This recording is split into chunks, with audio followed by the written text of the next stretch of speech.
And we're back on Backstory. And we're on the radio in Washington, D.C., 105.5 FM, AM 1390.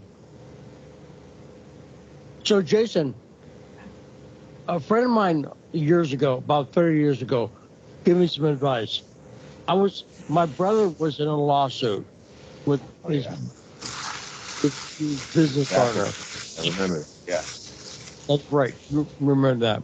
And I was involved in the suit. And the person, his older friend, said to me, watch out. Because a lot of times when you get in a lawsuit, you end up fighting with your friends.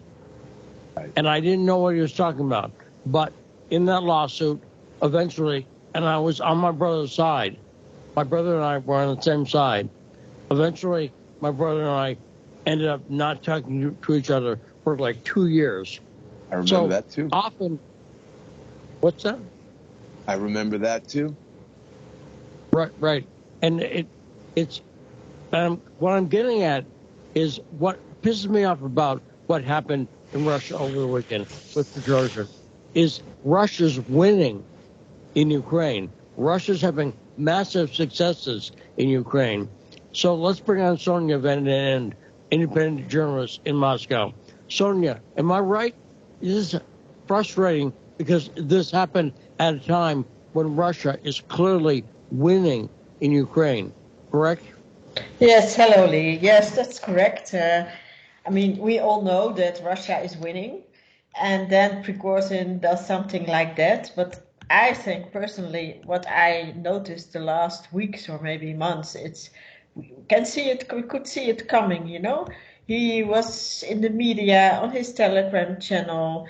He was saying very strange things, not strange, but actually things that, you have to think in every country, how can he get away with this? He was really rude. He was really, and not only rude, he was really threatening like Shogu, saying, he would go to the Kremlin and he would get him out, even, shoot him. And so I think this guy Prigozhin, I think he saw too much war going on. He saw too much dead bodies. I don't know, or something is wrong with him, or something was wrong with him. Or you can say maybe it was a coup. I don't think so. I think it was a mutiny, what President Putin just said the other day. But he was definitely not very right in the head. That's what I think. I think the war got hold of him because, as he was saying, he saw so many bodies, all his soldiers, mercenaries, a lot of them were killed. But he was saying nonsense, a lot of nonsense. And it's really sad, actually, that it happened as it happened. And it's... So you use the term sad. I think it's a tragedy. I've said that. I think it's a tragedy because Prigozhin and as well as the Wagner Group are heroes. They won Bakhmut, and Prigozhin did do a good job in Bakhmut. And I think that I'm not only saying that, but obviously Putin knows all that. Putin, this is not a maniac, just a stupid guy who's never done anything. He achieved some things, and then he seemed to lose his mind. So it seems like a tragedy, right? What say you, Sonja?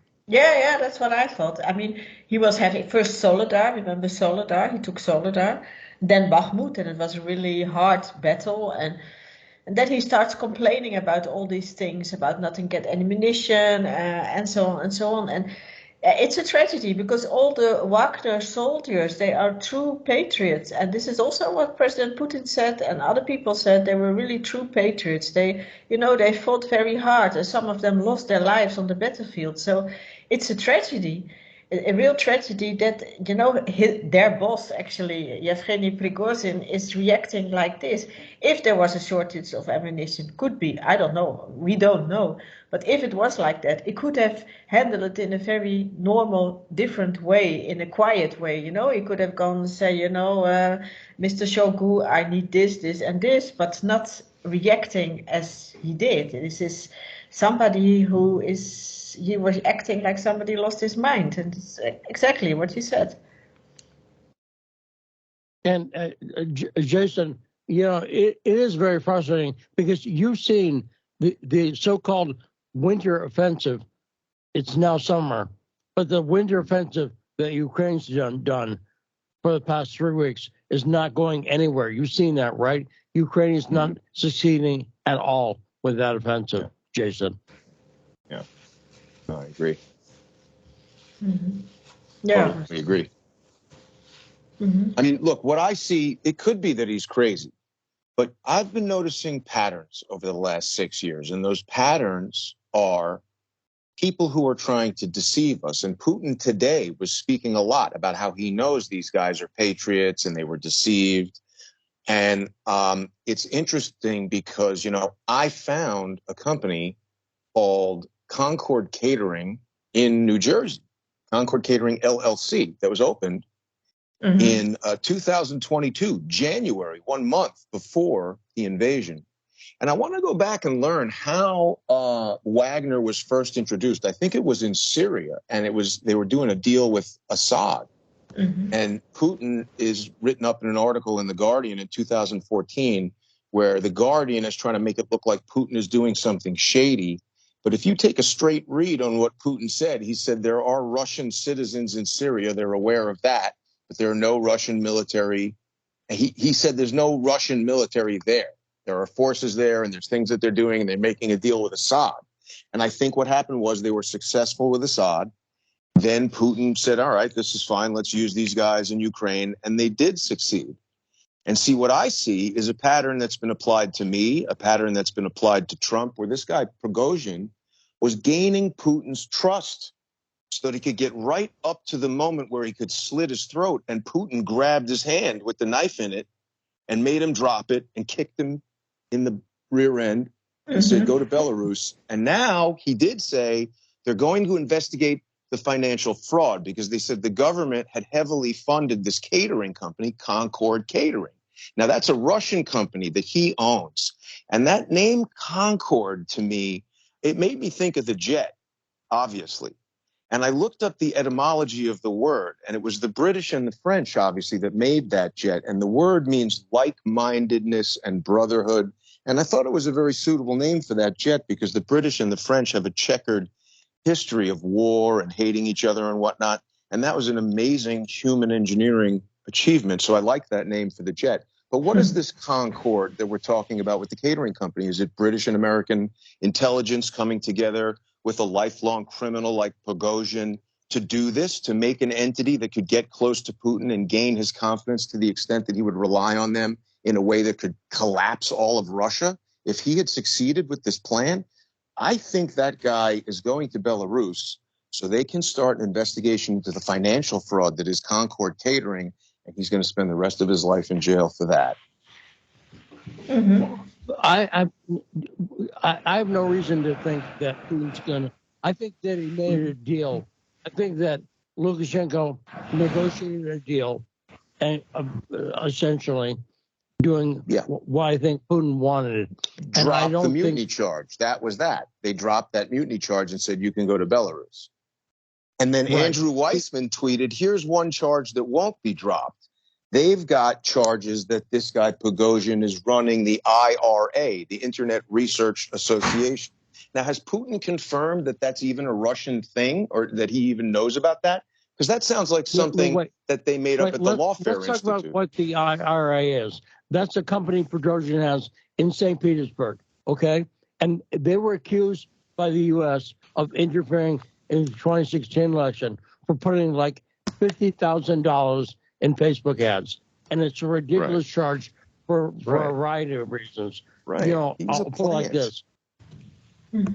He's an FBI plant. They put him there with that IRA. I have not made by at all that Prigozhin is an FBI plant.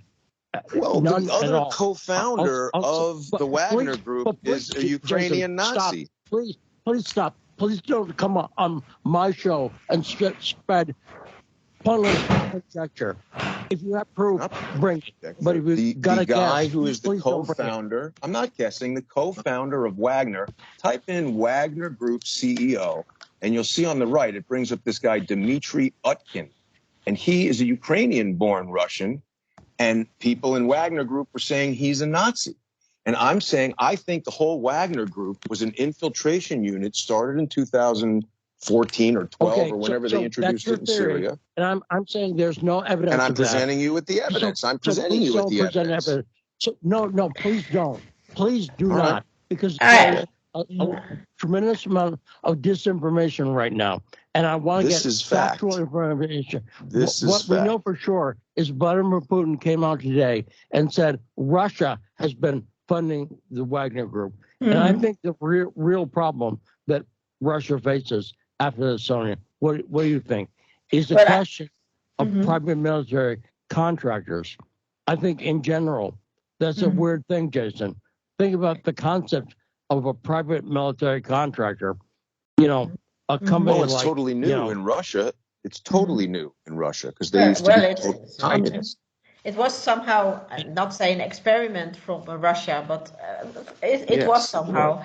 And now Putin offered to the mercenaries, as you can call them, to be part of the regular army. This is they're going to be integrated for the ones who want to be, keep on fighting.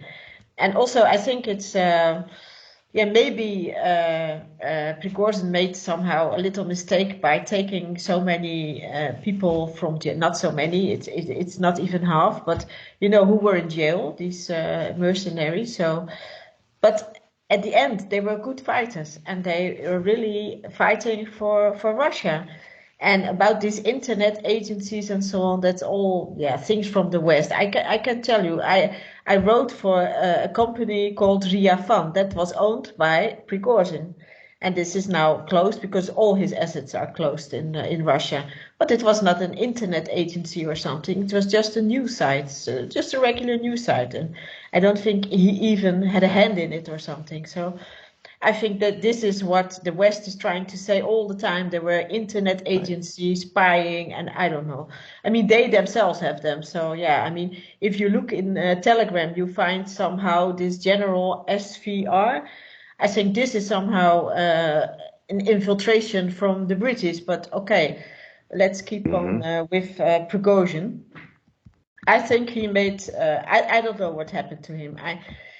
Some people say in his head it went somehow wrong, and I can imagine, because I was on the front lines, nearly at the front lines, and you see a lot of dead people. Every day you can hear bombing, rocket shelling, and he is not a guy who was a soldier. He's a guy who was in, in this cooking business. So he maybe couldn't handle it. I don't know. And some say he was only the communicator for them. But I think he was on the front lines. I think he was the type of guy who was right with his boys on the front line and fighting and so on. But I think my personal view is that something went wrong in his head. Maybe it was wrong already before. We don't know. And maybe he got too powerful in the Kremlin, could be too. Of course, one must argue and say he was a criminal in the past, and it doesn't necessarily mean you always are a criminal. But still, I mean, if you are, he was a tough character. He was, he said everything he liked, and this is, if you are with politicians or something, it's not done like that. And he was getting too rude, I think, and this is the whole problem. Well, but I think, I think is a factor here, Jason. It's the same thing you see on TikTok, social media people. I think Prigozhin got sudden social media fame. Suddenly, everyone in Russia knew who he was. They would see his telegrams and stuff like that. Is that right, Sonia? Yeah, that's right. Maybe this got to his head. Maybe he couldn't handle it to be famous. And maybe he thought, oh, when I'm getting that famous, maybe I can be in the Kremlin somehow the next Ministry of Defense or something. I don't know. This is what we assume. We cannot, we don't know. This social media fame, it's not an accident. This is what these guys specialize in. No, but Jason, let me tell you why I'm stopping you. Because A, you have no proof. And B, I do have because I know I'm presenting you with the proof. Proof is not a word to use, Lee. It's evidence. I'm presenting you with a preponderance of evidence, and depending on the form in which it's judged, people can decide if the evidence amounts to proof or not. Let me finish and tell you why I think the danger is. The FBI and the CIA would love for people to think they were behind this. They would love for people to think, because they understand that power is what people think you have. So if there's no proof, I'm not going to give the CIA I didn't say credit. the FBI and the CIA were behind it. I said it's people like the Lawfare Institute, the Brookings Institute, Andrew Weissman on Twitter, things like Bot Sentinel, setting up fake accounts, saying this catering company, this internet company, making it. I think Brookings is the CIA, but until you have hard proof, don't talk about it because there's so much. Sonja, let me ask you this. You saw a lot of BS, a lot of false things, I think, on the internet this weekend. What's the worst thing you saw reported? Well, the Western media is, I saw this on Dutch news, but it's all the same, saying that, that Putin became very, very weak now, and that half of the country want to get rid of Putin because he's a bad guy and so on. This is what media is saying in the West, and they don't even know anything about Russia. They have all these talk shows, all this media arguing, oh, Putin is very weak now, and this Prigozhin, he's very good now. And this is so bad. This is really, that makes me so angry when I read it. Still, I try to not to be angry. I try to, read it and think, okay, it's fake news and so on. But it makes me angry at this point because there are so many things at stake here. There are, people dying for Russia, soldiers dying on the battlefield, and they are coming up with only hypotheses saying, Putin is weak now. Even though he won this one battle, he became very weak, and this is rubbish. It's nonsense. It's not. The whole media thinks it's about Putin only. It's not about Putin only. It's about the Russian people. The Russian people are at war. That's what I think. The Russian people are at war with the West because the West is canceling Russian people. It's not only canceling Putin. No, it's canceling the Russians in everything.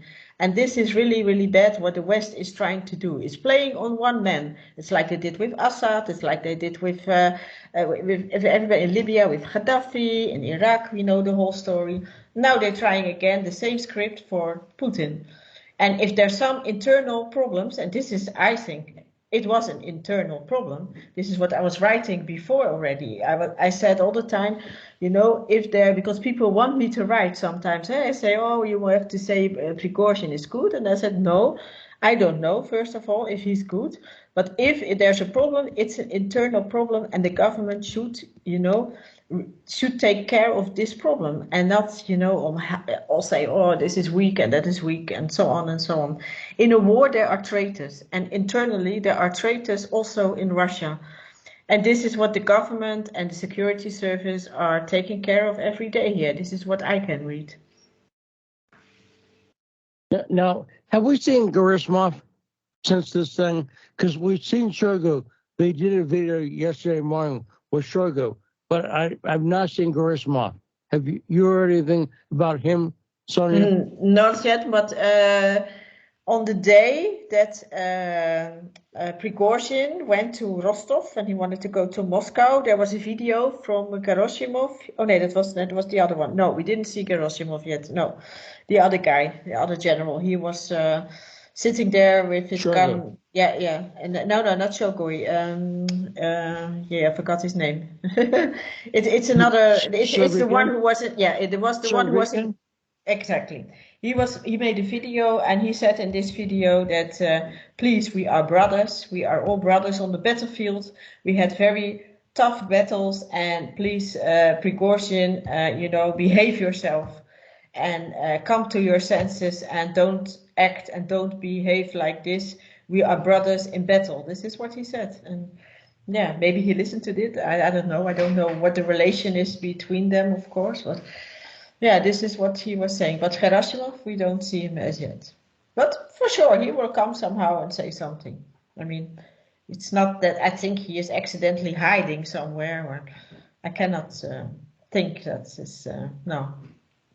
But okay, Putin made 2 speeches, today, yesterday, and he made it clear that it was a backstab from Prigozhin. And it was.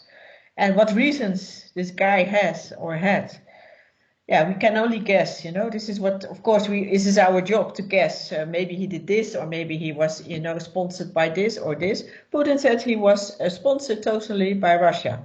So I can imagine for munition and all this stuff, it was. And also maybe his businesses, they were sponsored by Russia because he's on the FBI list. I think he's on what else, the list you have in the US, he's also in different lists. So it's difficult for him to get to the US or to do business in the US. Well, yeah, he's under sanctions. And Yeah. they talked about that. The US was actually going to call off sanctions on him when they thought he was doing a coup, right? Mm-hmm. Yeah, but the US is somehow, not the US itself, the government or the elite or however, whatever you want to call it, they are crazy, in my opinion. They are so crazy. Only thing they can come up is with sanctions and you cannot do this or you cannot do that. Same as in Europe, same things. Now they are somehow having another NATO meeting, and the only thing, the 11th package of sanctions is through, by the way, in the European Union, and maybe tougher sanctions. They want to seal off Russia, and they even close somehow a museum in the Netherlands because it has a connection with St. Petersburg. Wow.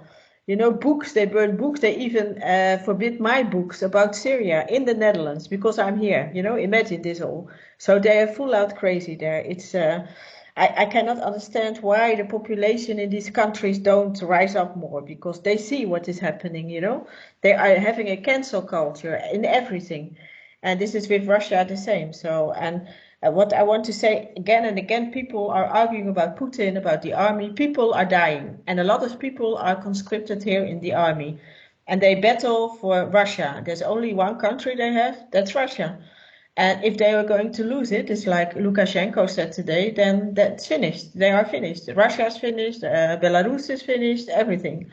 So this is the aim of Europe and the US. This is their ultimate aim, to destroy Russia. And I think people here, they get it. And they get it now after the coup. Even they say in the media, but look, Wagner is very popular. Yes, he was. The whole group is popular because they are their men. They were fighting there.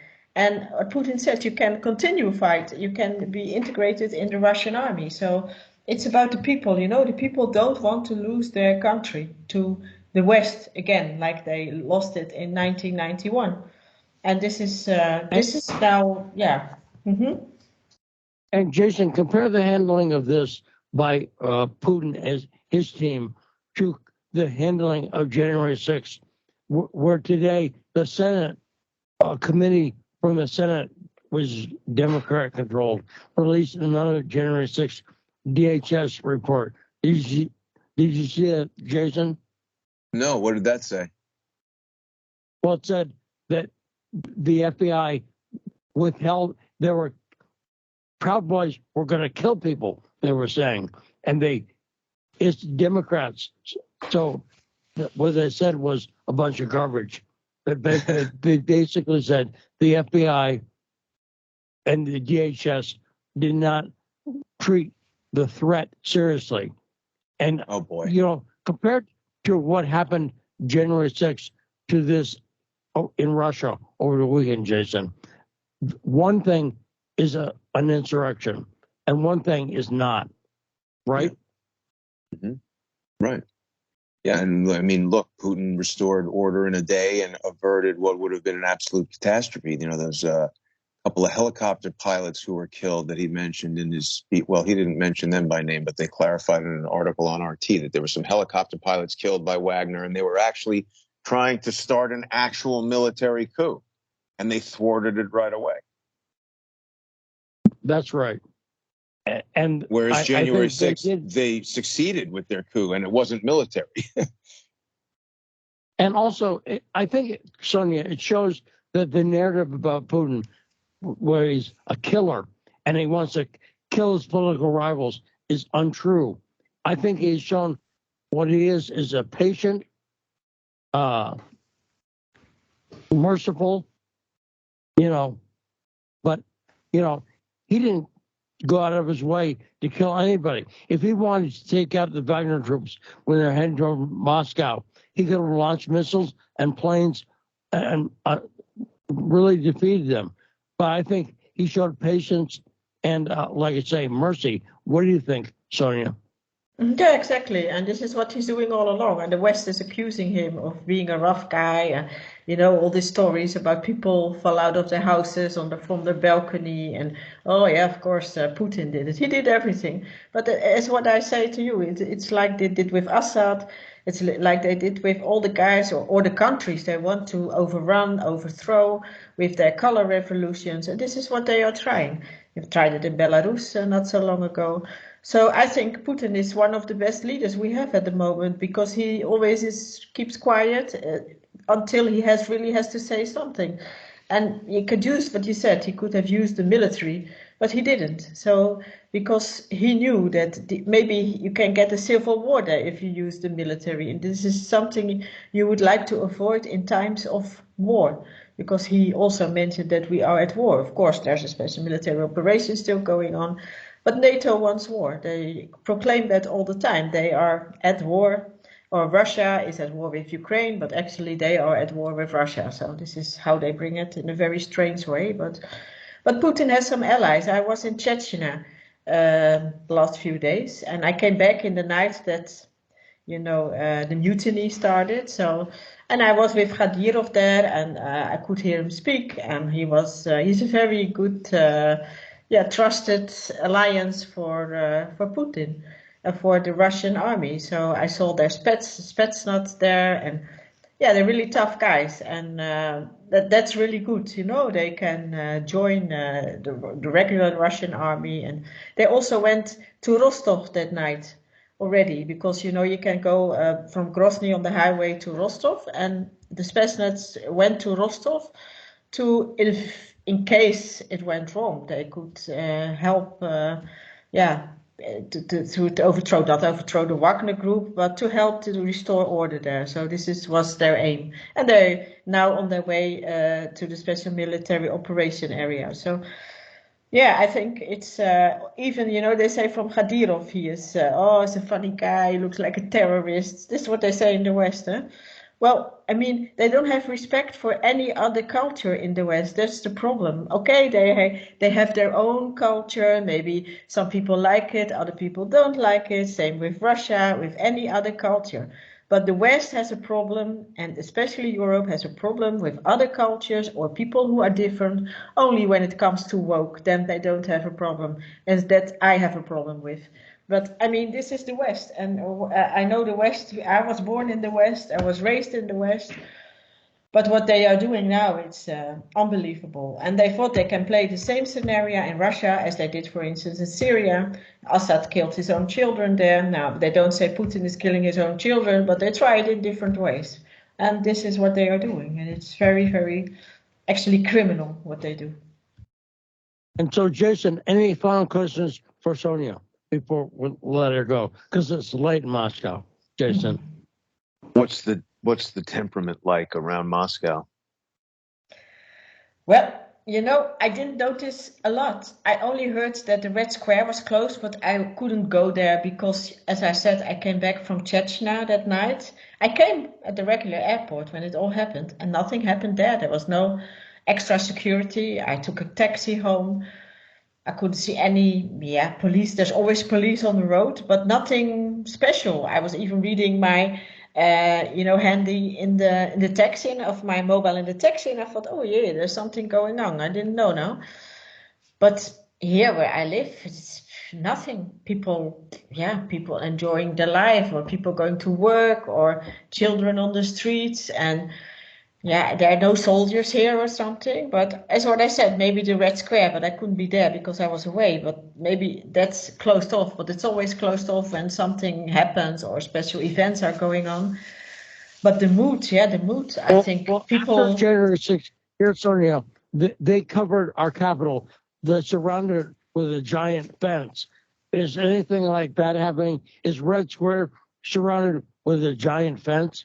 No, it never is. No. And also the highways are open, normally open. It was closed for a while. That's normal to Rostov. But there's no fence. No, there's no fence at all. No. Well, Jason, you saw it. What happened after January 6th in D.C.? You saw it. Yeah, I mean, made that movie Red Dawn or whatever kind of like 80s movie about, USSR taking over the United States look like a joke. It was total lockdown prison camp DC. It was nuts. Army asking you to see your ID to enter the street where your hotel is. And everybody just act like it's okay. They're all like, oh, yeah, no, Joe Biden, this is legitimate. Crazy. Yeah, no, they don't do crazy things You don't like have that here. military asking for your ID on every corner in Moscow, right, Sonia?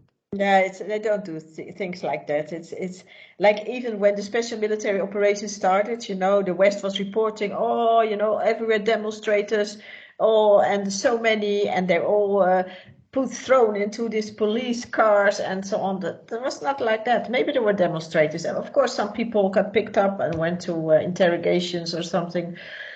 But it's not like they make from a small thing a big thing. And I think this is what a lot of maybe the culture of the US and Western Europe as well at the moment doing. They make from a small thing a big story, and usually half of it is a lie. And this is the problem, because in Russia there is security, of course. There's security. There's the FSB. There is police.